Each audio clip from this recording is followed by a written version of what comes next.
오늘은 꿈에 그리던 부흥이라는 제목으로 느헤미야서 8장을 증거하도록 하겠습니다. 8장을 이해하기 위해서는 지난 배웠던 4장과 5장과 6장과 7장의 내용이 이해가 되어야 되는데요. 혹시 지난주 말씀을 기억하시나요? 질문입니다. 느헤미야 4장에서 여러 조롱과 공격 속에 성벽 건축이 어느 정도까지 이루어졌다라는 기록이 있죠? 어느 정도 이루어졌다. 어느 정도요? 예. 4장 6절 같이 읽어보겠습니다. 네. 잘못 물었어요, 제가. 자, 이에 우리가 시작.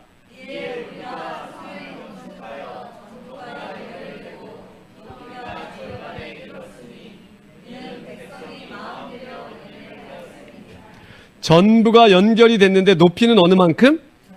절반에 이르렀어요. 그렇죠?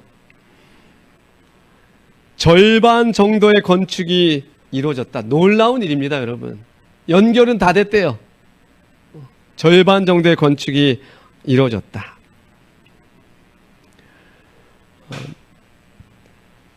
또 하나 질문입니다. 그러면 느헤미야 유대 백성은 이후로 아무 문제 없이 계속해서 성벽을 순탄하게 건축해 나갔을까요? 송영훈 수사님 어떨까요? 아닐 것 같아요? 아니다. 필사하셨어요? 아니다. 아니다. 아니죠. 느헤미야라는 대단한 지도자가 있어도 아무 문제 없이 성벽을 완공한 것은 아니었어요. 여기 한 선수가 있습니다. 이게 무슨 선수일까요? 마라톤 선수입니다. 마라톤 선수. 마라톤 경기 용어 중에 데드 포인트라는 용어가 있습니다. 어떤 것인지 느껴지죠? 달리고 달리다가 숨이 막히고 온 몸이 쪼여들어서 더 이상 달리기 어려운 고통의 순간을 데드 포인트라고 이야기해요. 마라톤 해보셨나요?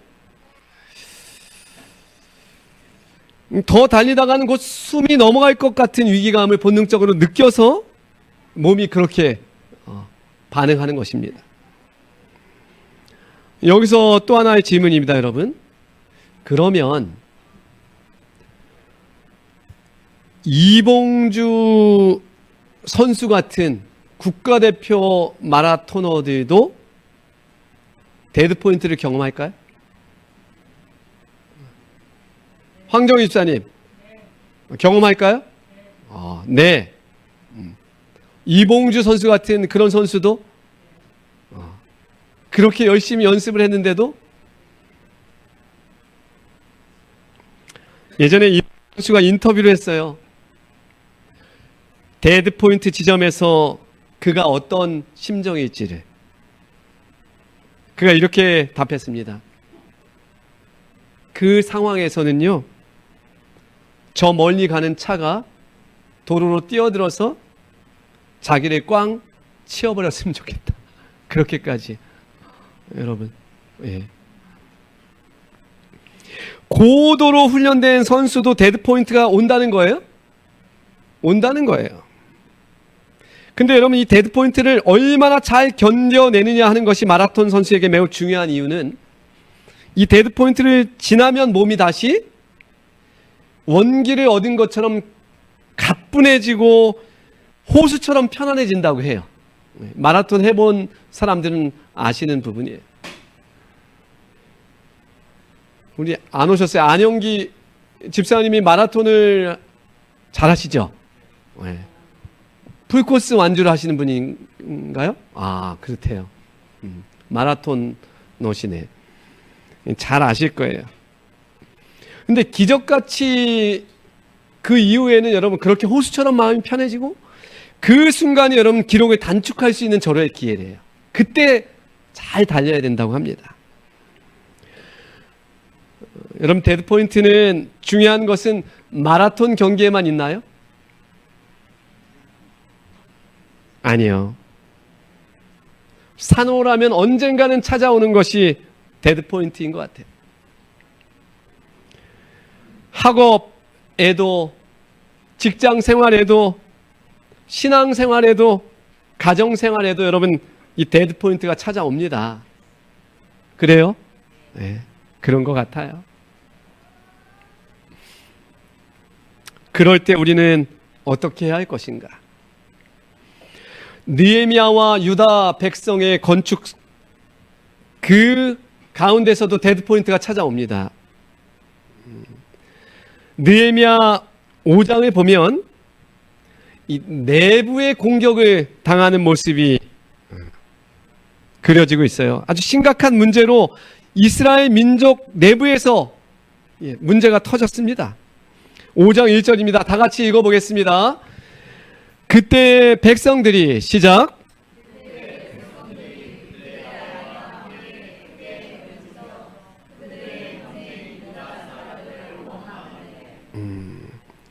백성들이 그들의 아내와 함께 어떻게 울부짖었다고요? 크게 부르짖었다. 크게. 왜요? 느헤미야 5장의 내용을 살펴보면 그들은 사실상 임금을 받지 않고 자원봉사로 이 일을 해나가고 있습니다. 그런데 문제는 이 대부분의 사람들이 거기에서도 유대 사람들이 중에 잘 사는 사람에게 고리대금업, 뭔가 그러니까 삶이 쉽지 않아 가지고 돈을 빌리고 먹을 것을 빌리면서 이자를 내고 있었다는 거예요. 근데 지금 어떻게 하고 있어요? 무료로 하나님을 위해서 또 나라를 위해서 이 성벽 공사를 띄고 있잖아요. 그 기간이 길지 않았는데 그러나 이 깊은 골마 터진 것이 그때 터진 거예요. 그때. 어떻게 합니까? 굉장히 어려운 숙제 아닌가요? 목회하다 보면은 이런 일이 가끔 터집니다. 돈과 관련된 문제, 성도 간에. 여러분 어떨까요? 정말 쉽게 접근할 수 없는 문제예요. 한편에 들 수도 없고 다른 한편에 또 뭐라 할 수도 없어요. 쉽지 않은 상황에 느헤미야가 직면하는 것입니다. 데드포인트죠. 어려운 숙제였어요. 느헤미야 참 지혜롭고 단단한 지도자예요. 이 내적인 어려움을 어떻게 풀어가나요? 5장 11절입니다. 제가 읽고 12절 여러분들이 읽으십시오. 교독하겠습니다. 그런즉 너희는 그들에게 오늘이라도 그들의 밭과 포도원과 감람원과 집이며 너희가 구워준 돈이나 양식이나 새 포도주나 기름의 100분의 1을 돌려보내라 하였더니 12절 같이 읽어보겠습니다. 시작.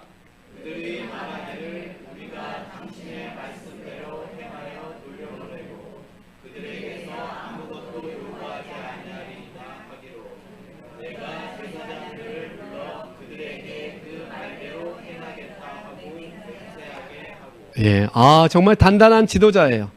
그 어려운 숙제를 이렇게 풀어내는 것을 봅니다. 그리고 딱 세 개를 박죠. 내가 옷자락을 털며 이르기를 이 말대로 행하지 아니하는 자는 모두 하나님이 또한 이와 같이 그 집과 산업에서 털어버리실지니 그는 곧 이렇게 털려서 빈손이 될지로다 하며 회중이 어떻게 해요? 다 아멘하고 여호와를 찬송하고 백성들이 그 말한 대로 행하였느니라. 아멘. 내적인 문제가 이렇게 해결되었습니다. 그런데 끝은 아니에요. 외적인 또 다른 어려움이 다가옵니다. 여러분, 하나님의 성전을 건축하는 일, 또 이러한 성벽을 건축하는 일, 하나님을 위해서 일하는 일임에도 불구하고 많은 어려움이 있음을 여러분 기억하시기 바랍니다.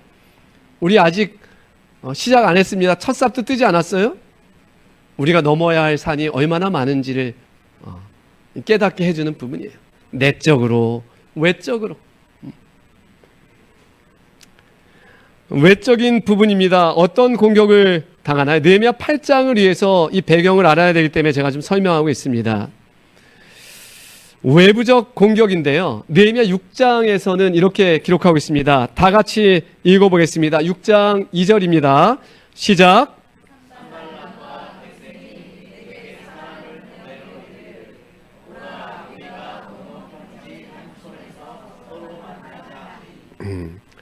왜 만나자 한 거예요?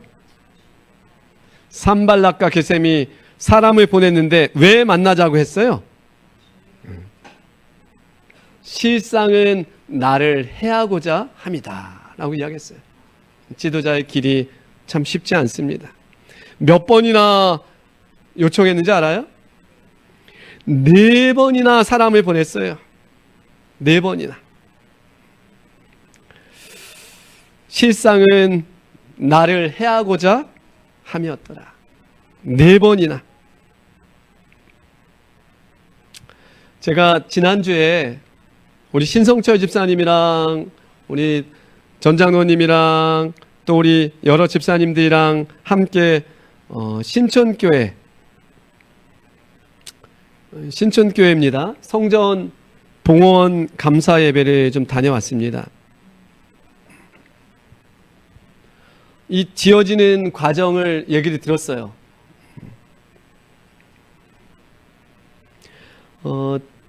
목사님이 이제 교회를 져야 되는데 요 건물 옆집에 있는 사람이 죄송하지만 산발락과 같아요. 얼마나 반대를 하는지 본인만 반대하는 게 아니라 온 마을 사람들을 다 모아가지고 거기에서 먹이면서 반대하는 거예요. 절대 우리는 허락하면 안 된다. 절대. 심지어는 이걸 짓기 위해서 서로 고소하고 법적인 투쟁까지 갔을 정도니까요. 목사님은 그 과정 속에서, 여러분 여기 고용철 목사님인데 아마 한국연합회 어떤 탁구대회에서 가장 잘했던 분이에요. 탁구를 잘 쳤던 분이에요. 뭐 웬만한 아마추어에서는 아주 최고봉이었어요. 근데 그분이 눈도 망가지고 귀도 망가지고 이 교회 건물을 하나 지어내는 데 있어서 많이 약해지셨더라고요. 과정이 그만큼 쉽지 않았어요.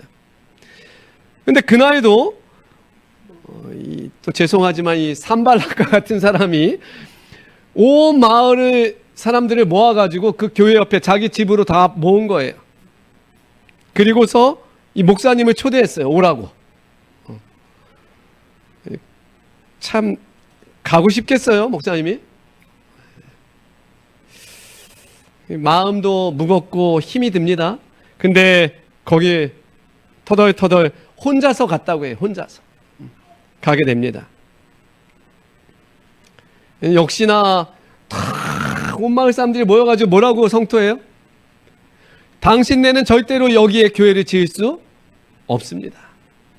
교회를 절대 지을 수 없습니다. 뭐 아주 강력하게 이야기했다고 해요. 목사님이 뭐라고 하셨을까요? 마음속 깊이 뭔가 이렇게 확 밀려오는 것이 있었다고 해요. 그리고 그분이 이렇게 이야기했다고 합니다. 나는 하나님께서 이곳에 가라 해서 왔고 하나님께서 이곳에 성전을 지으라고 하셔서 짓기를 시작하려고 합니다.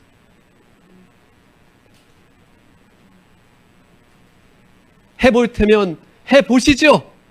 당신들이 교회 짓는 것을 막는 것은 살아계신 하나님의 일을 막는 것임을 기억하시기 바랍니다. 여러분 이러고 뒤도 안 돌아보고 문을 열고 나오셨대요. 제가 그 말을 듣는데 전율. 예. 하나님의 교회를 짓는 일은 그런 것이구나. 정말 쉽지 않은 일이구나. 그렇게 여러분 교회가 세워졌고요. 하나님의 놀라운 인도로 법적으로 다 승소하고 오히려 그 옆집에서 그렇게 산발락 같은 그 집의 어느 일부분도 교회 땅으로 포함시켰대요. 법이. 그렇게 해서 지었대요. 아주 기가 막히죠. 박찬자는 손 드신 건가요? 예.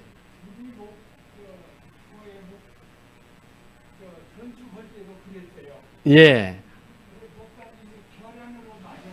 네. 장의동 교회. 장의동 교회 역사 속에서도. 맞습니다. 예, 맞아요. 계란을 던지고 맞고, 아이고. 지금 느헤미야는 생명까지도 해하려고 지금 계속 그 산발랏이나 겟셈이나 이런 사람들은 이루고 있지 않습니까? 제가 말씀을 연구하면서 참 힘이 됐던 말씀이 그때 느헤미야의 표현이에요. 6장 9절입니다.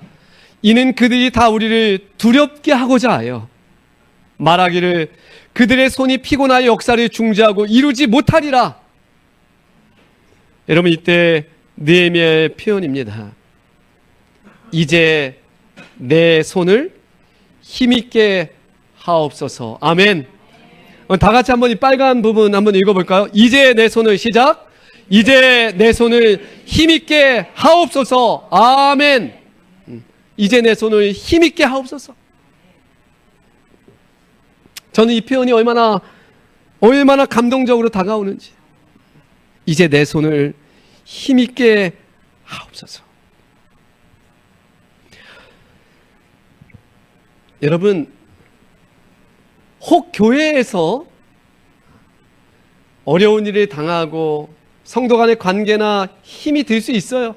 어떤 봉사에 지칠 수 있습니다. 여러분, 그럴 때 느헤미야처럼 이렇게 기도할 수 있는 저와 여러분이 되길 바랍니다. 이제 내 손을 힘있게 하옵소서. 어제 예배 마치고 돌아가는데 또 어느 한 가정이 내일은 못 나와요. 이런 소식을 들었어요. 근데 제가 차 타고 운전하면서 왜 이렇게 힘이 빠져요? 힘이 쭉 빠져. 그냥 내내 한 30분 동안 머릿속에 맴도는 것은 담임 목사가 부족한가 보다. 이런 생각들이 자꾸 밀려와.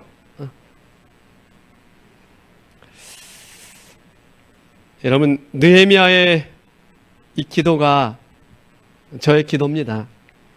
이제 내 손을 힘있게 하옵소서. 혹시나 여러분 교회에서 상처를 받거나 어려움이 있어요. 왜 없겠어요? 사람들이 사는데, 부족한 사람들이 부딪히고 사는데, 그럴 때 우리 하나님 앞에 이제 내 손을 힘있게 하옵소서라고 이야기하면서 한 걸음 더 전진할 수 있게 되기를 간절히 바랍니다. 그게 성도가 가는 길이죠. 그런 백성을 하나님께서 힘주시고 붙잡아 세우시는 거 아닙니까? 결국 성벽의 공사가 마무리됩니다. 6장 15절 제가 있습니다. 성벽 역사가 52일 만인 엘월 25일에 끝남에 16절 같이 읽겠습니다. 시작.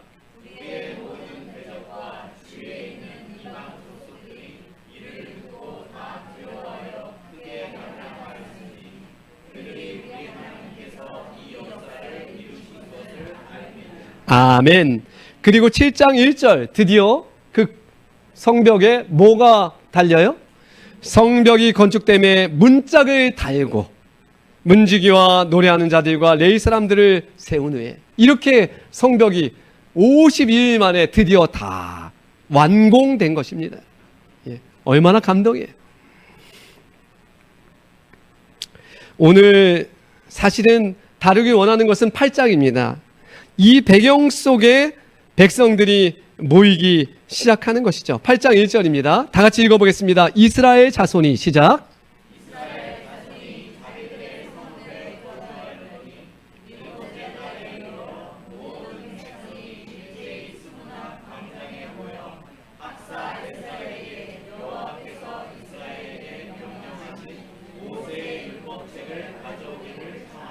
아멘. 여러분, 그렇게 성벽이 완성되었어요. 그랬을 때 이스라엘 백성들이 모이기 시작합니다. 모였어요. 그냥 하나님 성전 앞으로 다 모인 거예요. 모여가지고 요청한 것이 이건데요. 자, 8장 2절 제가 있습니다. 일곱째 달 초하루에 제사장 에스라가 율법책을 가지고 회중 앞 곧 남자나 여자나 알아들을 만한 모든 사람 앞에 이르러 3절입니다. 시작.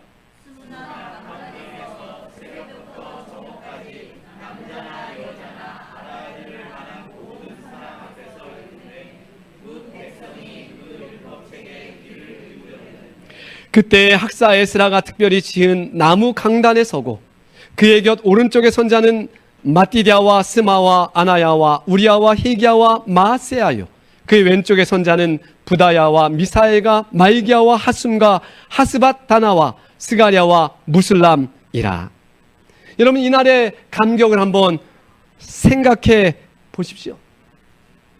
그런 과정을 통해서 사실은 70년간 바벨론의 포로가 되어 있다가 유대와 백성들이 마침내 꿈에 그리던 고국에 들어온 것입니다.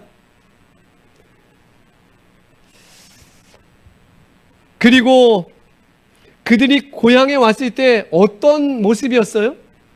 70년입니다, 여러분. 70년. 땅이 70년 동안 황폐한 채로 있었는데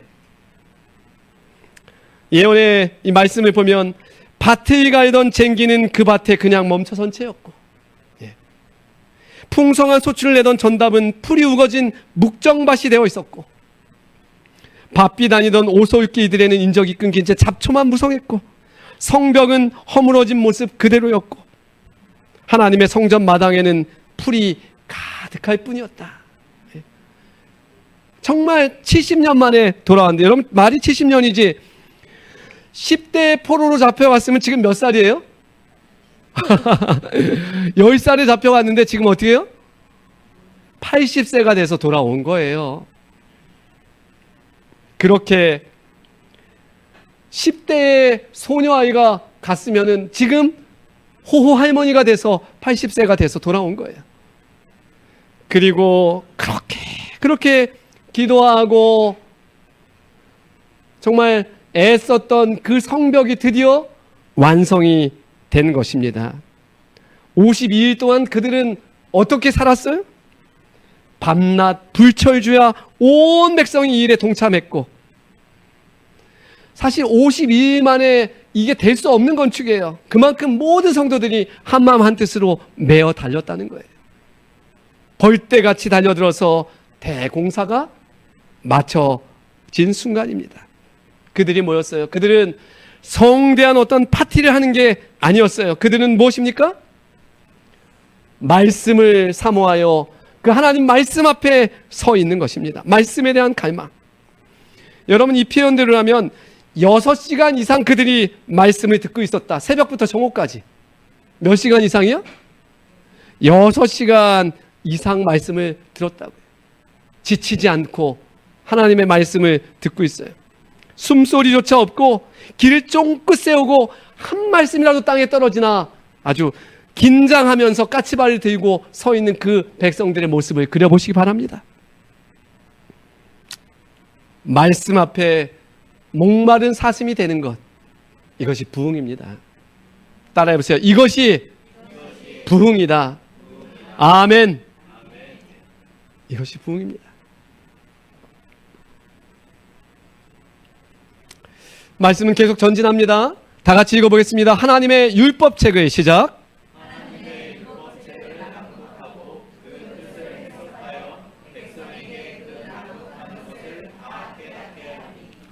놀랍죠? 백성에게 낭독하는 것이 다 깨닫게 하니 성령의 역사입니다. 같이 이해하고 같이 감동하고 같이 깨닫는 것. 그리고 나타난 백성의 반응이 이것입니다. 백성이 율법의 말씀을 듣고 어떻게 해요? 다 우는지라. 다 우는지라. 저는 생각해 봤어요. 지금 저 허허 벌판 속에 있는 장희동 교회가 이제 드디어 첫 삽을 뜨고 건축이 되어서 다 매다녀서 매진해가지고 그것이 건축되었을 때, 우리가 이 느헤미야와 백성들처럼 그 자리에 서 있게 될 때, 아, 얼마나 감격적일까. 눈물이 나요, 안 나요? 네. 얼마나 감동일까. 여러분, 그날이 다가오고 있습니다. 우리 기도하며 준비하며 성실하게 협력하며 그날 향하여 나아가게 되길 간절히 바랍니다. 이스라엘 백성들이 우는 장면들이 몇 곳에 나와요. 근데 혹시 이 부분을 기억하십니까? 시편 137편의 장면이에요. 교독해 볼까요? 우리가 어디 있어요? 바벨론에 있을 때 여러 강변 거기에 앉아서 시온을 기억하며 울었도다. 137편 2절입니다. 여러분 읽어보십시오. 그때 어떻게 했어요?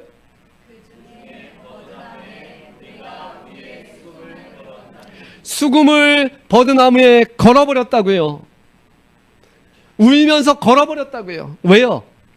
바벨론에서 이는 우리를 사로잡은 자가 거기서 우리에게 노래를 청하며 우리를 황폐하게 한 자가 기쁨을 청하고 자기들을 위하여 시온의 노래 중 하나를 노래하라 함이로다.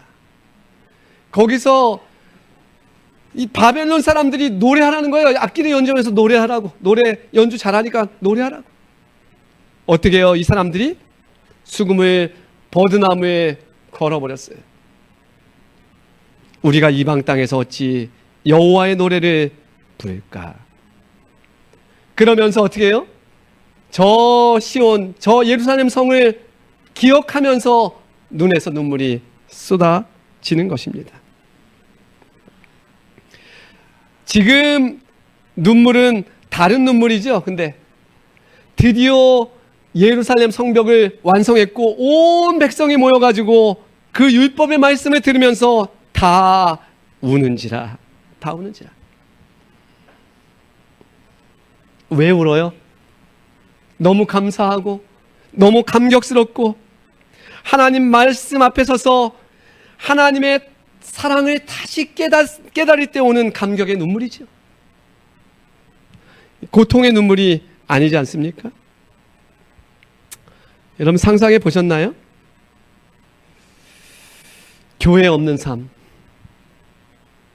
예배 없는 생활, 찬미 없는 삶, 예수님 없는 삶을 얼마나 텅 빈 삶이고 허망한 삶인지. 그들이 이제 다시 말씀 앞에 모인 것입니다.